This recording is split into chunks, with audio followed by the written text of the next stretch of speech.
इमाम हुसैन अलैहिस्सलाम की विलादत 3 शाबान 4 हिजरी मदीने में हुई। जैसे ही मौला अली और बीबी फातिमा जहरा को अल्लाह ने इमाम हुसैन अता किया तो जिब्रील अमीन आसमान से हुसैन नाम लेके हुजूर मोहम्मद मुस्तफ़ा सल्लल्लाहु अलैहि व आलिहि वसल्लम की खिदमत में हाजिर हुआ और अर्ज करने लगा, या रसूल अल्लाह, अल्लाह ने आपको एक नवासा अता किया है और अल्लाह की मर्जी यह है कि आप उसका नाम हुसैन रखें, और यह वही नवासा है जो अल्लाह के दीन के लिए अपना सब कुछ करबला में कुर्बान करेगा, और इसकी कुर्बानी के बाद ही रहती दुनिया तक अल्लाह का दीन बाकी रहेगा। हुजूर ने जैसे ही इमाम हुसैन को गोद में लिया तो अपनी ज़बान इमाम हुसैन के मुंह में रखते हैं और इमाम हुसैन रसूल अल्लाह की ज़बान चूसते हैं। तारीख़ ने लिखा, अल्लाह के रसूल इतनी मोहब्बत करते हैं जिसकी मिसाल दुनिया में नहीं मिलती। रसूल खुदा अक्सर इमाम हुसैन को अपने सीने पे सुलाया करते थे। छोटे से इमाम हुसैन जब जब मस्जिद नबवी में दाखिल होते तो आप अपने खुतबे को रोक के इमाम हुसैन को अपनी गोद में लेते और मिंबर पे तमाम असहाब को बताते कि ए लोगों, पहचानो, यह मेरा नवाजा हुसैन है। अनकरीब इसको मेरे दीन के लिए बेजुर्म खता कत्ल किया जाएगा। उस वक्त इस हुसैन की मदद करना। बस दौर बदलता जाता है। अल्लाह के रसूल की रहमत के बाद अहले बैत पे मसायब बढ़ते जाते हैं। बीवी फातिमा जहरा सलामुल्लाह अलैहा की शहादत होती है। इमाम अली को मस्जिद कूफा में शहीद किया जाता है। इमाम हसन को भी झेड़ दिया जाता है। और जब सन 60 हिजरी का सूरज तुल्लू होता है तो यजीद पूरी दुनिया के सामने अल्लाह के दीन इस्लाम का इनकार करता है। वह कुरान की तौहीन करता है और यह कहता है कि मैं मोहम्मद बिन अब्दुल्लाह के दीन को नहीं मानता, और उस वक्त वह दुनिया का सबसे बड़ा बादशाह होता है जिसकी हुकूमत 3 बरेआम पे फैली होती है। पूरी दुनिया जालिम बादशाह के जुल्म की वजह से खामोश रह जाती है। इतने में इमाम हुसैन मदीने से यह आवाज़ देते हैं कि ए यजीद, तू झूठा है।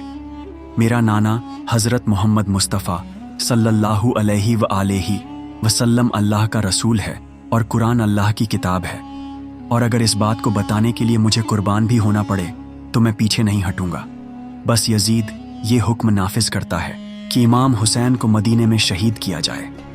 इमाम हुसैन नहीं चाहते कि उनका खून नाहक अपने नाना के मुक़द्दस शहर में बहे। आप मक्के की तरफ हिजरत करते हैं और अल्लाह के घर की पनाह में जाके मुकीम होते हैं और हज के फ़राइज़ अंजाम देते हैं। यजीद की यह सोच थी कि इमाम हुसैन और उनके साथियों को तवाफ़े काबा के बीच में ही कत्ल करेंगे। इसमें एक तो इमाम हुसैन भी कत्ल हो जाएगा और दूसरा अल्लाह के घर की भी बेहुरमती होगी। इमाम हुसैन को जैसे ही इस बात का इल्म हुआ तो आप नहीं चाहते कि उनका खून नाहक अल्लाह के घर में बहे, और इतने में आपके पास कूफे से हज़ारों खुतूत भी आते रहे कि ए नवासा ए रसूल, हम भी रसूल अल्लाह के दीन की बका के लिए यजीद पे लानत करते हैं, लेकिन यजीद के जुल्म की वजह से मजबूर हैं। आप जल्द कूफे आ जाइए और अपने नाना के दीन को बचाने के लिए हमारी मदद कीजिए। उन खुतूत में यहाँ तक लिखा था कि ए हुसैन, अगर आज आप हमारे पास नहीं आएंगे तो रोज़ महशर हम आपके नाना से आपकी शिकायत करेंगे कि दीन मिटता रहा और इमाम हुसैन मक्के में मुकीम रहे। इमाम हुसैन अपने चाचात भाई मुस्लिम बिन अकील को अपना सफ़ीर बना के कूफे भेजते हैं और ये कहते हैं कि तुम उनसे मिलके हुज्जत तमाम करो। मुस्लिम बिन अकील कूफे जाते हैं।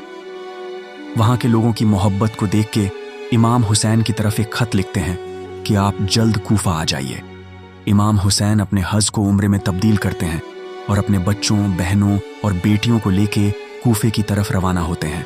और वहाँ यजीद अपने तमाम वज़ीरों में से एक जालिम शख्स उबैदुल्लाह इब्ने ज़ियाद को चुनते हैं कि वो फ़ौरन जाए और कूफे की हुकूमत संभाले और इमाम हुसैन के चाहने वालों पर वो जुल्म करें कि सब अपने घरों में चले जाएं। नवासा रसूल मक्के को छोड़ के जैसे ही कूफे के करीब पहुंचने लगे तो वहाँ पे उन्हें मुस्लिम बिन अकील के शहादत की खबर मिलती है और यह मालूम होता है कि कूफे वाले बदल गए और किसी ने सोना लेके खामोशी इख्तियार कर ली तो कोई यजीद के जुल्म की वजह से घर में छुप गया। इमाम हुसैन चाहते हैं कि अरब के सहरा को छोड़ दें और किसी ऐसी जगह चले जाएं जहां यजीद की हुकूमत ना हो। यह बात जैसे ही इब्ने ज़ियाद को पता चलती है तो वो हुर के साथ हज़ारों की फ़ौज भेजता है और कहता है, जाओ हुसैन कूफे के आसपास हैं, उसको फ़ौरन कैद करो और अपने रिहाई इमाम हुसैन को ढूंढते ढूंढते सहराए मुकीब तक पहुंचते हैं, जहां इमाम हुसैन का काफिला होता है। इमाम हुसैन ने जैसे ही जनाबे हू को देखा कि वो भी प्यासे हैं, उनके सिपाही भी प्यासे हैं, उनके जानवर भी प्यासे हैं, आप अब्बास से कहते हैं इन सबको पानी पिलाओ। और इमाम हुसैन का अखलाक देखता है और पानी पीने के बाद इमाम हुसैन को रोक नहीं पाता। बस इमाम हुसैन नहरे फरात के किनारे से चलते रहते हैं। ये बात जब इब्ने ज़ियाद को पता चलती है कि हुर तो इमाम हुसैन के साथ नरमी कर रहा है, तो वो उमर बिन साद के साथ 18,000 का लश्कर भेजता है कि हुसैन को फौरन रोको। बस चलते चलते इमाम हुसैन का काफिला करबला से गुजरता है और वहाँ इमाम हुसैन का घोड़ा रुक जाता है। इमाम हुसैन जैसे ही मालूम करते हैं कि ज़मीन को क्या कहते हैं, अलग अलग नाम इमाम हुसैन को बताए जाते हैं। कोई नैनवा कहता है, कोई मारिया कहता है और कोई बूढ़ा शख्स आके कहता है यह कर्ब की ज़मीन है और इसे करबला कहते हैं। इमाम हुसैन घोड़े से उतरते हैं, सजदा शुक्र करते हैं और अब्बास से कहते हैं अब्बास खेमे लगाओ, हमें यही इम्तिहान देना है। 2 मुहर्रम 61 हिजरी को इमाम हुसैन करबला पहुंचते हैं और यजीद के सिपाही इमाम हुसैन के खेमे दरिया से दूर लगवाते हैं ताकि जब हमें हुसैन का पानी बंद करना पड़े हम बंद कर सकें। इमाम हुसैन सब्र करते हैं और अपने खेमे नहरे फरात से दूर लगवाते हैं। बस 7 मुहर्रम को इमाम हुसैन और उनके बच्चों का पानी बंद कर दिया जाता है। खेमे में तमाम बच्चे प्यासे होते हैं और वहाँ फौज यजीद दिन ब दिन बढ़ती जाती है। कभी 25,000 का लश्कर फौज में शामिल होता है, कभी 15,000 का लश्कर फौज में जमा होता है। इमाम हुसैन के बच्चे देखते रहते हैं कि चारों तरफ से उनको घेरा जा चुका है। यजीद की फौज ये चाहती थी कि 9 मुहर्रम को इमाम हुसैन को कत्ल किया जाए। इमाम हुसैन एक रात इबादत के लिए मांगते हैं और यूं 9 मुहर्रम को जंग टल जाती है और 10 मुहर्रम आशूरा के दिन रखी जाती है। बस जैसे ही 9 मुहर्रम का दिन ढलता है, इमाम हुसैन बाद नमाज इशा अपने तमाम साथियों को एक खेमे में जमा करते हैं और फरमाते हैं तुम सब ने मेरा बहुत साथ दिया, मैं तुमसे खुश हूँ और चाहता हूँ कि अब तुम अपने घर वापस चले जाओ, क्योंकि यह फौज मुझे शहीद करना चाहती है। अल्लाह से तुम सबको जन्नत रोज़ महशर में मैं लेके दूंगा। सब इमाम हुसैन के साथी खानदान के अफराद इधर उधर देखते हैं कि ये इमाम हुसैन ने क्या कह दिया।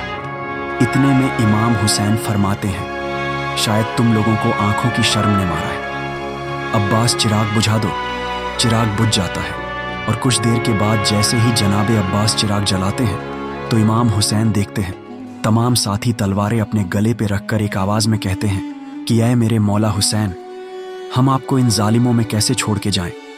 हम भी अल्लाह के दीन पे कुर्बान होना चाहते हैं, वरना हम रोज़ महशर आपकी वालिदा को क्या मुंह दिखाएंगे। बस इमाम हुसैन फरमाते हैं जाओ अपने अपने खमों में अल्लाह की इबादत करो। बस 10 मुहर्रम का सूरज तुल्लू होता है। जनाबे हुर्र जैसे ये समझते हैं कि अब इमाम हुसैन को शहीद किया जाएगा। आप बाद नमाज फज्र इमाम हुसैन के कदमों में आके गिर जाते हैं, माफ़ी तलब करते हैं और फरमाते हैं ऐ नवासा रसूल, मुझे माफ़ कर दीजिएगा, मैंने सबसे पहले आपका रास्ता रोका था। इमाम हुसैन उसे माफ़ करते हैं और कहते हैं ऐ हुर, तू आज़ाद है और तेरी जन्नत की ज़मानत मैं देता हूँ, चला जा। जनाबे हुर कहते हैं आपको इन दुश्मनों में छोड़ के मैं कैसे जाऊँ, मुझे इजाज़त दीजिए ताकि मैं भी अल्लाह के दीन पे कुर्बान हो जाऊँ। बस जनाबे हुर मैदान में आते हैं, शहीद होते हैं। उनके बच्चे भी मैदान में आते हैं और अल्लाह के दीन पे कुर्बान होते हैं। एक एक इमाम हुसैन का असहाब, चाहे वो जनाबे जौन हो, हबीब इब्ने मज़ाहिर हो, शहीद होता जाता है। यहाँ तक कि बनी हाशिम के जवान भी करबला की गर्म ज़मीन पे सो जाते हैं। शहजादा ए कासिम की लाश मैदान में पामाल हो जाती है। जनाबे अब्बास नहर किनारे बाजू कटवा के शहादत का जाम पी लेते हैं। अली अकबर को रण में बर्छी लगती है और इमाम हुसैन के हाथों में तड़प के अपनी जान का नजराना देते हैं। और मासूम अली असगर जब पानी पिलाने के लिए इमाम हुसैन मैदान में लेके आए तो जालिमों ने उसको भी तीर मार के ऐसे शहीद किया कि इमाम हुसैन के हाथों पर वो ऐसे तड़पने लगते हैं जैसे मछली तड़पती है। बस इमाम हुसैन जब मैदान करबला में तन्हा रह जाते हैं, आप खैमे में आते हैं और तमाम बीबियों को सलाम आखिर कहते हैं और फरमाते हैं ऐ ज़ैनब, اے سکینہ میری شہادت کے بعد جہاں جہاں سے گزرو تو اپنے خطبوں میں میرے نانا محمد مصطفیٰ کا ذکر ضرور کرنا، اسلام کا علم بلند کرنا اور بار بار بتاتے رہنا کہ ہم پہ چاہے کتنا بھی ظلم کرو لیکن ہمارے خون کا آخری قطرہ رسول اللہ کے دین کی گواہی دیتا رہے گا۔ بس میدان میں آ کے حجت تمام کرتے ہیں، فوج یزید کے سامنے آ کے یہ کہتے ہیں، اے ظالموں، میں تمہارے رسول کا نواسہ حسین ہوں۔ اے کوفے والوں، تم نے تو خط لکھ کے مجھے بلایا تھا، میرے پاس تمہارے ناموں کے خط آج بھی موجود ہیں۔ امام حسین ایک ایک خط جس نے لکھا تھا اس کا نام بتاتے ہیں اور پھر فرماتے ہیں، اے لوگوں، اپنے بلانے پہ پشیمان ہو، کوئی بات نہیں، میرا راستہ کیوں روکا ہے؟ میرے ساتھ میری بہنیں اور بیٹیاں ہیں، مجھے چھوڑو، میں عرب سے دور کسی دوسری جگہ چلا جاؤں گا۔ وہ سب کہتے ہیں کہ اے حسین، آپ کو شہید کرنے کے بعد یزید ہماری جھولیاں سونے سے بھر دے گا اور ہم سب آپ کو آپ کے بابا علی کے بغض میں قتل کرنا چاہتے ہیں۔ بس امام حسین اللہ کا نام لے کے میدان میں آتے ہیں۔ تاریخ نے لکھا، امام علی اکثر فرماتے تھے کہ میرے تمام بیٹوں میں سے سب سے اچھی جنگ حسین لڑتا ہے۔ امام حسین رسول اللہ کے گھوڑے مرتضس پہ سوار تھے، ہاتھوں میں امام علی کی تلوار تھی اور جسم پر رسول اللہ کے پہنے ہوئے کپڑے، سر پہ رسول اللہ کا امہ تھا۔ لوگ پہچانتے کہ یہ گھوڑا تو رسول کا ہے، یہ امہ بھی رسول کا ہے، یہ تلوار علی کی ہے۔ لیکن افسوس مالے دنیا کے لالچ میں نواسہ رسول سے لڑنا شروع کر دیتے ہیں۔ امام حسین 700 کے لشکر کو گرا دیتے ہیں۔ جب دوسرا حملہ ہوتا ہے تو 2100 کا لشکر امام حسین کے مد مقابل ہوتا ہے۔ امام حسین ان کو بھی فنار کرتے ہیں۔ جب عرب کے بڑے بڑے بہادر قتل ہوتے جاتے ہیں تو عمر بن سعد کہتا ہے، امام حسین پہ ایک ساتھ حملہ کرو۔ بس پوری فوج امام حسین پہ حملہ کرتی ہے اور امام حسین علی کے بیٹے علی بن کے ایسے لڑتے ہیں کہ فوج بھاگنا شروع کر دیتی ہے۔ تاریخ نے لکھا، 80,000 کا لشکر کربلا کا میدان چھوڑ کے کوفے کی طرف بھاگ جاتا ہے۔ یہ منظر جیسے ہی شمر و عمر بن سعد نے دیکھا کہ حسین کو شہید کرنا بہت مشکل ہے، وہ اپنے سپاہیوں سے کہتے ہیں، جاؤ خیموں کو آگ لگا دو۔ بس سپاہی جا کے خیمے کو آگ لگا دیتے ہیں اور پھر شیور کہتا ہے، 21,000 کا لشکر ایک ساتھ امام حسین پہ تیر چلائے۔ بس ایک طرف سے امام حسین پہ تیر چلنے لگتے ہیں اور دوسری طرف امام دیکھتے ہیں کہ وہاں بیبیوں کی آواز بلند ہو رہی ہے، خیام جل رہے ہیں۔ نواسہ رسول کبھی تیروں کو روکنے کے لیے میدان کی طرف آتے ہیں تو کبھی بیبیوں کی مدد کرنے کے لیے قیام کی طرف جاتے ہیں۔ مقتل کی تاریخ کہتی ہے، امام حسین کے جسم پر اتنے تیر لگ گئے کہ آپ کے جسم کا کوئی بھی حصہ خالی نہ تھا، بس ایک تنہا رسول اللہ کا نواسہ تھا اور لاکھوں کی فوج کا ان پہ حملہ تھا۔ اتنے میں آواز غائب آتی ہے، اے حسین لوٹ آؤ، تیرا اللہ تجھ سے راضی ہو گیا۔ امام حسین تلوار کو روکتے ہیں۔ اتنے میں ایک ظالم امام حسین کی پشت پہ وار کرتا ہے۔ آپ گھوڑے کی پیٹھ سے زمین پہ آتے ہیں لیکن وہ تیر مسلسل چلتے رہتے ہیں۔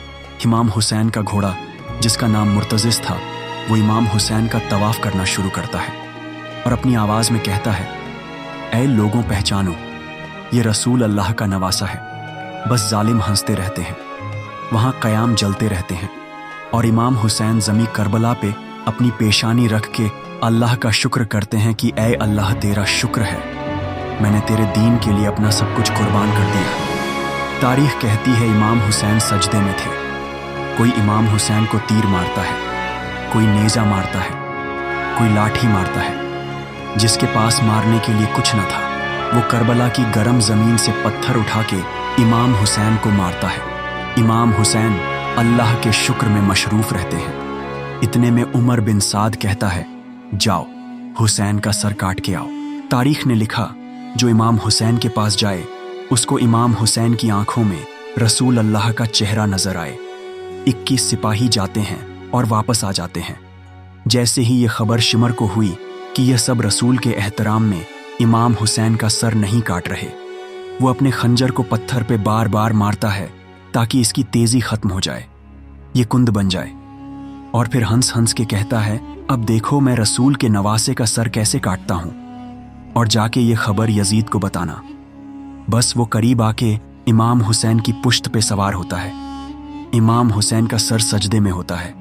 آپ پیچھے سے امام حسین پہ وار کرتے ہیں، मक्तल की तारीख कहती है, इमाम हुसैन के सर को काटते वक्त इमाम हुसैन को ज़बा नहीं बल्कि ज़र्ब मार मार के सर को तन से जुदा किया गया, क्योंकि गले की हड्डी पीछे से कभी नहीं काटी जाती बल्कि ज़र्ब मार मार के तोड़ी जाती है। इमाम हुसैन मुसलसल अल्लाह का शुक्र कर रहे थे और शिमर हंसता जाता और इमाम हुसैन के गले पर खंजर मार मार के सर को तन से जुदा करता है और फिर पूरी फौज खेमों में आ जाती है। बीबियों को ताजियाने मारते हैं, उनके सरों से चादरों को लूट लेते हैं। रसूल अल्लाह की नवासियां रोती रहती हैं। बस इतने में उमर बिन साद कहता है, अब वो घोड़े लाओ जिसको मैंने यमन से बुलवाया था, जो लाशों को पामाल करने के लिए लाए जाते हैं। बस उन घोड़ों के नाल तब्दील किए जाते हैं और वहाँ मक्तल में सब लाशों को पामालगाह पे रखते हैं। लेकिन इतने में अलग अलग कबीलों के लोग आके कहते हैं, सख्फी कबीले वाले कहते हैं कि अली अकबर की माँ हमारे कबीले से है, हम अकबर की लाश पे घोड़े नहीं दौड़ाएंगे। कहीं से बीबी रुबाब के कबीले के लोग आके कहते हैं कि हम अपनी शहजादी के बेटे असगर पर घोड़े नहीं दौड़ाएंगे। कहीं से बीबी उम्मे फरवाह के कबीले के लोग कहते हैं कि हम कासिम पे घोड़े नहीं दौड़ाएंगे। जनाबे हुर की लाश उनके कबीले वाले लेके जाते, जनाबे जॉन की लाश जॉन के कबीले वाले लेके जाते। बस एक एक शहीद की लाश मक्तलगाह से हट जाती है। बस रसूल अल्लाह का गरीब नवासा जमीन करबला पे पड़ा रहता है और मशरिक के घोड़े मगरिब की तरफ दौड़ते हैं, मगरिब के घोड़े मशरिक की तरफ दौड़ते हैं और इमाम हुसैन के जिस्म को पामाल करते हैं। इमाम जाफर सादिक ने फरमाया, मेरा सलाम हो मेरे उस गरीब दादा पर जिसकी लाश को इतना पामाल कर दिया गया कि उनकी दाईं पसलियां बाईं पसलियों की तरफ चली गईं और बाईं पसलियां दाईं पसलियों की तरफ चली गईं। बस्ते में रात ढलने लगती है और फौज चली जाती है और शाम गरीब आ जाती है। हर बीवी अपने अपने वारिस पे रोती रहती है। 11 मुहर्रम को बीबियों को कैद करके कूफा और कूफा से शाम ले जाया जाता है। लेकिन बीबी ज़ैनब अपने खुतबों में बार बार कहती कि ए यजीद, तू चाहे जितना भी हम पर जुल्म कर दे, हमारे जवानों को मार दे, हमारी मस्तूरात को कायद कर दे, लेकिन हम आखिरी दम तक अल्लाह के दीन की गवाही देते रहेंगे और ये कहते रहेंगे कि हमारा नाना अल्लाह का रसूल है। बेशक इमाम हुसैन अपने मकसद भी कामयाब हो गया। वो शहीद होके भी इस्लाम को क़यामत तक जिंदा कर गया। 1400 साल गुजर चुके, लेकिन उस यजीद के बाद फिर कोई दूसरा यजीद पैदा नहीं हुआ। आज भी हमारे पास कुरान मौजूद है, इस्लाम मौजूद है।